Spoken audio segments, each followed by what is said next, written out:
রাজধানীর কৃষিবিদ ইনস্টিটিউশন মিলনায়তনে চলমান বিএনপির দেশ গড়া পরিকল্পনা কর্মসূচির পঞ্চম দিনে দেশের বিভিন্ন প্রান্ত থেকে অংশগ্রহণ করেন বিএনপির নেতাকর্মীরা। লন্ডন থেকে ভার্চুয়ালি যুক্ত হয়ে বিএনপির ভারপ্রাপ্ত চেয়ারম্যান তারেক রহমান বলেন, রাজনীতির মাঠে একে অপরের চর্চায় ব্যস্ত দলগুলো।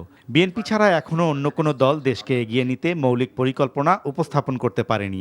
একমাত্র বিএনপিরই দেশ পরিচালনার পরিকল্পনা রয়েছে বলেও জানান তিনি।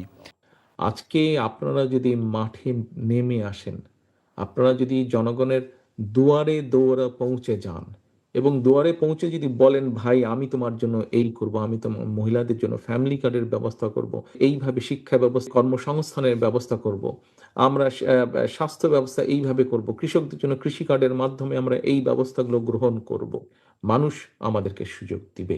কেন দিবে না? যখন তারা দেখবে যে হ্যাঁ, বিএনপি রাষ্ট্র পরিচালনা করার একটা পরিকল্পনা আছে। তারেক রহমান বলেন, স্বৈরাচার সরকার দেশকে ধ্বংস করে রেখে গেছে। দেশকে নতুনভাবে গড়ে তুলতে হলে বিএনপিকে কঠোর পরিশ্রম করতে হবে। এখনো যদি আমরা সিরিয়াস না হই, সামনে এই দেশের অস্তিত্ব, সার্বভৌমত্ব হুমকির সম্মুখীন হবে।